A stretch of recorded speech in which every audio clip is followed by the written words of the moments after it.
All right, welcome to another one from the Outdoor Analyst. I've got a super fun one for you today.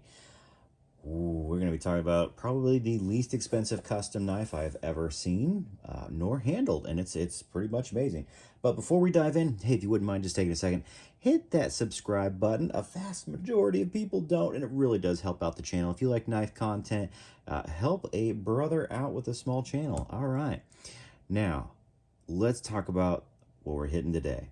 We're going to be talking about the least expensive custom knife I have ever found. More along lines, not just a knife, an entire brand who makes custom knives for the least amount of money I've ever seen.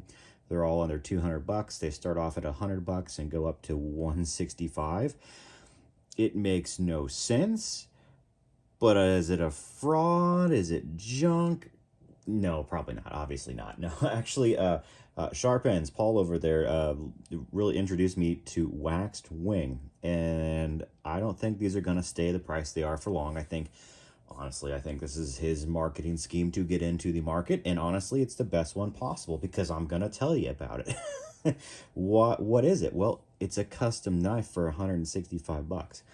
And not only is it custom, it's a very, very nice slicey knife for 165 bucks. This is a beautiful, you get a lovely hand sculpted G10 scales on there, bolt on AEBL at 330 seconds. And let me tell you, this thing is thin. It is so thin behind the edge. I don't think it has, edge thickness on the website, but, we're talking probably 10 thou, like something along there. This thing is just ridiculously slicey. And it's AEBL, so it's also incredibly tough, which is really, really cool. Now, it's about 7¼ inches long, so it's a pretty small knife. I was expecting, obviously pocket carry for me. And then it's a 3.5-inch blade, 330 seconds, AEBL. Very, very aggressive jimping up top. And it's a fairly darn comfy handle. I have large to XL size hands, and as you can see, my meat paws actually get on there perfectly. So if you have 2X hands, I think you'd be in trouble, to be honest with you. But otherwise, this thing is just darn ergonomic. I love this style of blade. I love this style of knife. And it is, honestly, it's fantastic. So why on earth would you buy a custom knife? Why would you do it? Why would you buy a custom knife in AEBL where you could probably go out and get a fancier steel for much less? Well, what you're actually buying is, one, it's handmade. Two, and in reality, if you've never experienced a custom thin edge, well, like Waxwing does, you're really missing out. You really don't know how good something can slice and cut until you've used something like this. And that's what this makes this thing so special, is that it's not fancy, it's not over the top, it's basically a souped up working man's little pocket slicer. And this thing is awesome. And it's not perfect either. I had some flaws. I've actually molded and modded this quite a bit, honestly, because I have personal preferences in my knives. So what did I do to this custom knife that I keep on saying slices so well? Well, honestly, you have to have some sort of cutbacks when you're creating a custom knife this inexpensive. And it's time and probably preference. I know it takes him, I think I was listening to somebody, I think it was Paul, that said that he can do these scales in about 30 minutes. That's pretty impressive. And you can tell they're hand done. They're not perfect. Like, they're not perfectly symmetrical. You can find errors in them, like right there. You can find an error in it. Does that pester me? No, because I actually know this wasn't CNC. This was a man doing this by hand. That's freaking awesome. But what did I mod on this knife? Well, originally when I got it, I was like, man, this feels great in hand. And then I thought, holy crap, there's some sharp edges. Matter of fact, this whole little guard here is incredibly sharp. And these serrations are freaking nail-bitey sharp. Like 90-degree spine throwing LT right ripping sharp. So what did I do? I modded it. I pulled out my work sharp little stones, and I started rubbing them down. Started knocking off all the edges. And then I knocked off all the edges up here. Used a ceramic rod, just kind of went over it real quick. And now it's not super bitey, it's just grippy. I like grippy. I don't like something to bite me, to be honest with you, especially on the guards. I'm very particular. Matter of fact, if I had any suggestion that he do anything to his process is, hey, knock off the edges on this like I did. Maybe knock off a little bit on your jimping. I think those are probably, I'm going to guess those are maybe machined in or just really roughly put in there. And maybe that's what he wanted. Like, maybe that's the style. But as a personal preference, I really like this to be chamfered. And, you know, it doesn't look great because I did it. Because you can still see, like, it's a little off angle now. I definitely, you know, didn't hit the whole thing evenly. I'm sure he professionally could have done that much better and much faster than I. So that would have been kind of cool. Otherwise, the fit and finish was great. The blade on this thing is immaculate. It is absolutely perfection on there. Super, super good grind. Really nice edge grind on there. Really ridiculously sharp 90-degree over here. It's probably like a blade up here. But that's how it was back here. Me knocking that off made all the difference for myself. So I did mod this knife quite a bit. Kydex is incredibly thin. Matter of fact, I almost thought it was cheap at first because it barely weighs anything, but that is kind of nice. Do I wish this had like an ulti clip on there for the taco style or something? Yeah, but then he'd have to actually change his stylus sheath. This works great. If you ever appendix carry like this, it is nice. I just don't. And it's set up for a lefty, which is also something I don't like. Someone's going to really complain about that. Yes, it takes 5 seconds to flip this to the other side, and now it's where I want it. Obviously, I've just been dropping this in my knife or in the pack. It has a good thumb ramp. It's a great little Kydex. It's just so thin that you almost just feel like it is a little cheap and chintzy. He's not the only maker that does this. Shoot, I've had some $300-$400 knives that came in Kydex sheaths that were way worse than this. Matter of fact, they didn't lock in nearly as well. They weren't.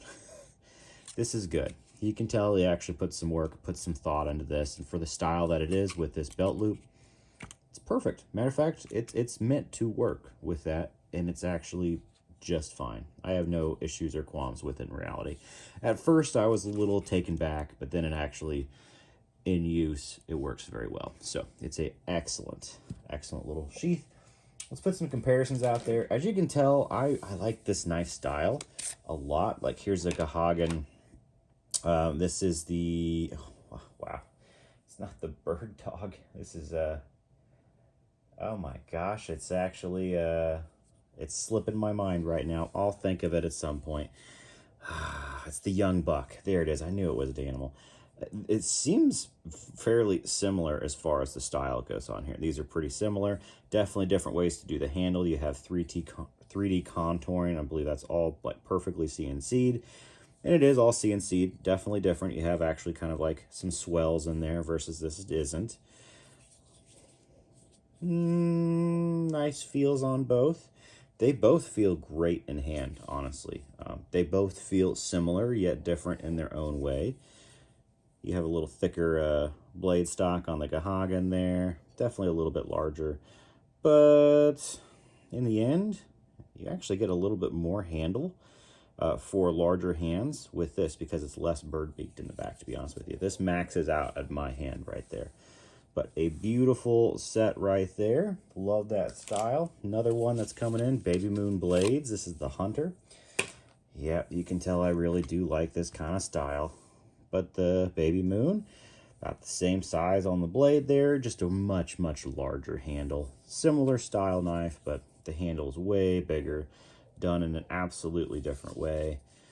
Totally different knives. Definitely set up to be more of a hunting knife. This is just more set up to be an EDC. And this, I think, is set up more to be a hunting knife, too. These are a good comparison as far as, you know, handles and feels go. This is truly more EDC, not gonna lie, but both great knives. Absolutely love them all. What do I have to say though about this? Is it a go for me? Yeah, it's an absolute go. I know this guy's gonna raise his prices. Everybody that I've talked to or heard talk about him says they've told him raise them and they won't be where they are soon. So if you want to go get a Waxwing, get one. They're great little knives. Now, this is the big knife, but it's small. It's a very small knife. To me, this is a great EDC. Yet again, I might end up putting like a badger claw leather sheath on this sucker if I keep her around because it's really nice. I like it now that I've modded it. Like, I really love this thing. It's nice and smooth. It feels awesome to me now. Now, some people like that sharpness there because they like to know exactly where they are on the knife. And they really, really like sticky, sharp jumping. I don't. I like subdued jumping, and I like this to be incredibly chamfered. I don't care who it is. But that's my preferences, and that's why I think it's fun to do it to your own knife. If you want to make it your own, absolutely do it. This guy's cool, though. He's very, very cool. Makes some sweet stuff. If you want to experience that thin sliciness for less than 200 bucks, check out Waxwing while you still can, because I'm sure those prices aren't going to stay that way forever. Leave some comments down below too if you have some other knives that are similar to this or just as good, or maybe I'm missing some cool customs out there too. Let me know, because this is a sweet one. But the more comparisons that are out there, I think the better. I don't know of anybody that's doing their entire lineup as a custom maker like this who's actually putting in the work with the fit and finish. It's superb. Honestly, if you would have told me this was 300 bucks, I would not have been surprised. So there you go. I'm not saying he should raise his prices because I love the fact that he does that. But man, he definitely probably will. So if you're able to, get in on this trend. If you want to check out why a custom knife is so cool, I think Waxwing is the way to go. He does drops on Fridays, I believe. And they're like once a week, and honestly, right now they're selling out like hotcakes. I feel like you're pretty lucky to get them, so get on that newsletter of his. And no, did not send this over. I picked this up on my own. I just thought it was pretty darn impressive, and I wanted to see, is it real? The truth is, yeah, it's real. It's a sweet knife. It's a cool maker. Just know that it's pretty darn sharp and pretty darn bitey. If you don't like that, maybe look somewhere else, or just do what I did and mod it a little. Doesn't take that long to make it my own. So there we go. I will catch y'all on the next one.